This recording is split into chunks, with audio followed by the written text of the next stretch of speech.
இப்ப அரசுக்கு கெட்ட பேரை ஏற்படுத்துறதுக்கு தான் இந்த கூட்டம் இதெல்லாம் இருக்கு. ஏற்கனவே வந்து வீடு கட்டி கொடுத்தீங்கல்ல, அதுக்கு இது மாதிரி எதுவும் தீர்மானம் போட்டு கையெழுத்து வாங்கினீங்களா? ஒன்றும் இல்லை. அப்போ நீங்கள் வந்து நினைச்ச பேருக்கெல்லாம் வீடு கட்டிக்கிறேன்னு சொல்லிட்டு கட்டி கொடுத்ததா கணக்கில் வந்து கொடுத்துட்டீங்க.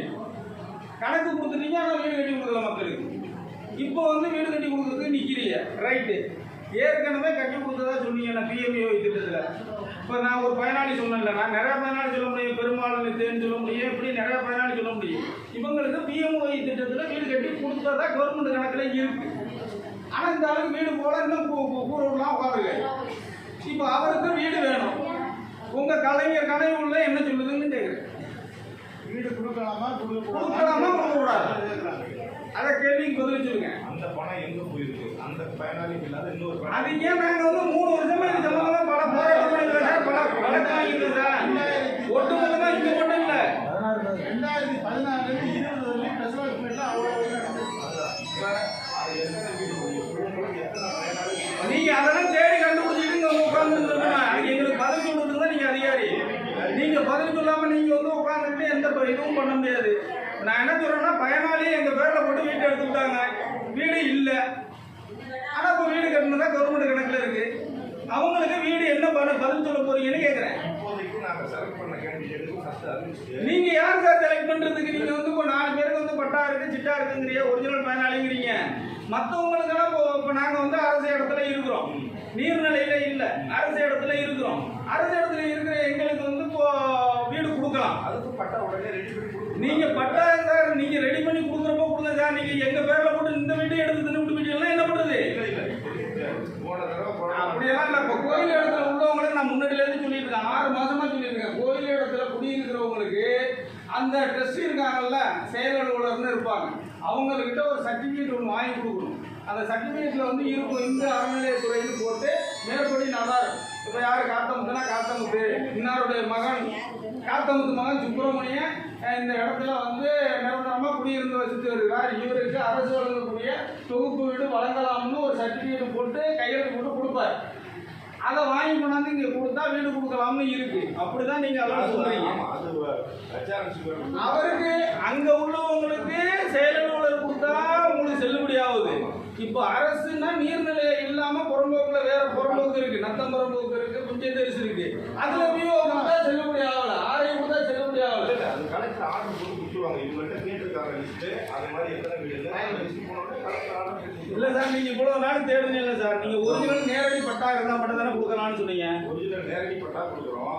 அதே பட்டாவுடைய சில பேர் அக்ரிமெண்ட் போட்டு வச்சிருப்பாங்க, ரிஜிஸ்ட்ரேஷன் ஆகாம. அது மாதிரி உள்ளதை ரிஜிஸ்டர் பண்ணணும். இப்போ இது மாதிரி நம்ம அரசு புறம்போக்குல வந்து கவர்மெண்ட் பட்டா உடனே இஷ்யூ பண்ண போறாங்க, அது லிஸ்ட் கேட்டிருக்காங்க. இப்போ பட்டா இருக்குன்னு வைங்களேன். இப்போ இங்க இருக்காங்க, இந்த வடகாட்டில் இருக்காங்க, வடகாட்டை சுற்றி நிறைய வந்து புறம்போக்கு இருக்கு. புறம்போக்கை விட்டுக்கிட்டு நீங்க ஏன் கொண்டு போய் வீரவாயில போய் தள்ளி விடுறீங்க எல்லாரையும்? பட்டா இஷ்யூ பண்ணி சப்மிஷன் பண்ணி கொடுத்த பயனாளிக்கு நம்ம பயனாளி. நான் அதை கேட்கல சார்.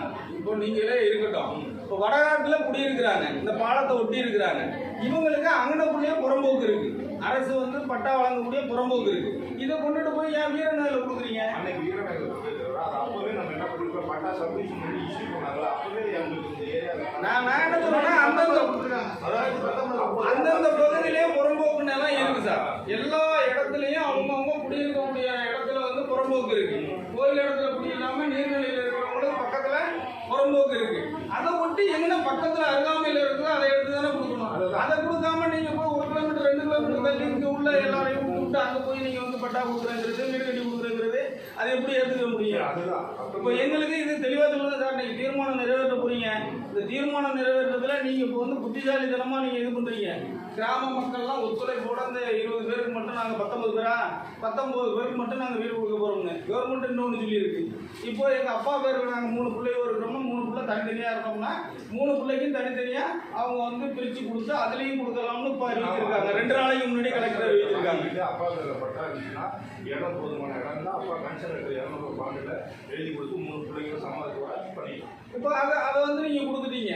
அதே நேரத்தில் பக்கத்தில் ஒருத்தர் வாங்கின இடம் வச்சிருக்கிறாங்க, அதை நாங்கள் 10 சொல்லி வாங்கி அதுல வீடு கேட்கும் போது கொடுக்க மாட்டாங்கிறீங்களா? இருக்கல அது வந்து அவங்க என்ன கேட்கறாங்கன்னா ரிஜிஸ்டர் டாக்குமெண்ட் இல்லைன்னா ரிஜிஸ்டர்ல இந்த போல பிரச்சனை இருக்கு சார். இதுக்கு என்ன சார் பதில் சொல்றீங்க? 5 ஏக்கர் நிலம் வச்சிருக்காங்க, எங்களுக்கு உதவி பண்றாங்க சார். இப்ப நமக்கு வந்து இந்த ஆண்டோட திட்டம் முடியல இருக்கு. நீங்க அப்ப அதுக்குள்ள நாளைக்கு கஜா புயல் வந்துச்சுன்னா இல்ல இப்ப இப்போதைக்கு இந்த ஆண்டோட கிளியர் கட்டா உள்ளதை இந்த ஆண்டு எடுத்துட்டு அடுத்த சைமல்டேனியஸ் கொண்டு வராங்க. நம்ம அதுக்குள்ள இப்ப டாக்குமெண்ட் ரெடி பண்ணிடணும். இல்ல சார், அதுக்கு இருக்கா இல்லையா டாக்குமெண்ட் இல்ல. அவர் வந்து பண்ணி கொடுக்க முடியல. எங்களுக்கு இறக்கப்பட்டு இப்ப 10 குழி கொடுத்தாங்க. அந்த 10 குழியை நாம வாங்கிட்டோம். ஒரு பெரிய வந்து முதலாளிகள்கிட்ட இருந்து 10 குழி வாங்கியிருக்கிறோம். அவரு அப்படியெல்லாம் வந்து 10 பேருக்கு ரெஜிஸ்டர் பண்ணி கொடுக்க முடியாது. 5 பேருக்கு தான் பண்ணி கொடுக்கலாம். ஒரு லேண்ட் வச்சிருக்கோங்க, ஒரு ஏக்கர் வச்சிருக்கிறோம், ஒரு 10 ஏக்கர் வச்சிருக்கிறோம். இப்போ எங்களுக்கு எப்போதான் ரெஜிஸ்டர் ஆகுறது, நாங்கள் எப்போதான் வீடு கட்டுறது? இல்ல அதுதான் அது வந்து நம்ம பேசுவோம் ஆபீஸ்ல. ஆபீஸ்ல போய் இங்க பதில் சொல்லுங்க. ரிஜிஸ்டர் டாக்குமெண்ட் இல்லாம யாரும் ஒத்துக்க மாட்டாங்க. ஆபீஸ்ல போய் எல்லாரையும் அழைச்சிட்டு ஆபீஸ் போமா? ஆபீஸ் வந்து கவர்மெண்ட் டாக்குமெண்ட் இல்லாம ஒத்துக்க மாட்டாங்க. சரி, இப்போ இந்த வீடு கட்டினது மாற்றி கட்டினதுக்கு அதுக்கெல்லாம் நீங்கள் இப்போ ஒத்து வர மாட்டீங்க. நீங்கள் வந்து இப்போ வீடு கட்டியாச்சு. ஏற்கனவே பிஎம்ஐ திட்டத்தில் எத்தனை பேர் பயனாளிக்கிறீங்க? ஒரு பில்லு எடுத்திருக்காங்க. இப்போ யாராருக்கும் நிறைய பேருக்கு பில்லு போட்டு எடுத்திருக்காங்க சார். பில்லு போட்டு எடுத்தது அந்த பயனாளிக்கு தெரியாது. இப்போ இங்கே உட்கார்ந்து இருக்கிறதுல யாரும் பிஎம்ஐ திட்டத்தில் இருக்கிறாங்களா இல்லையான்னு உங்களுக்கு தெரியாது. சரியா? இப்போ அவங்க பேருக்கு வந்து நீங்கள் அப்போதைக்கு உள்ள கிளர்க்கு ஓவர்சேரு உங்களாட்டம் உள்ளவங்க எல்லாரும் சேர்ந்து ஒரு பில்லை போட்டு எடுத்துட்டாங்க பிஎம்ஐ திட்டத்தில். அவங்களுக்கு இப்போ வீடு இல்லைன்னு ரிஜெக்ட் பண்ணிட்டீங்க.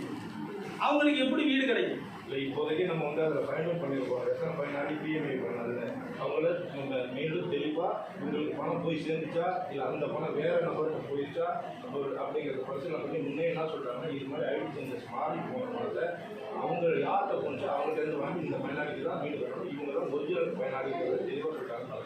அப்புறம் எப்படி நீங்கள் ரிஜெக்ட் பண்ணுறீங்க அதுக்குள்ள? இல்லை அதுதான் அதனால் இவங்க இந்த திட்டத்துக்கு பலனுக்கு வரமாட்டாங்க. பிஎம்ஐ பயனாளி தான் இந்த திட்டத்தில் வைக்காம சரி, நான்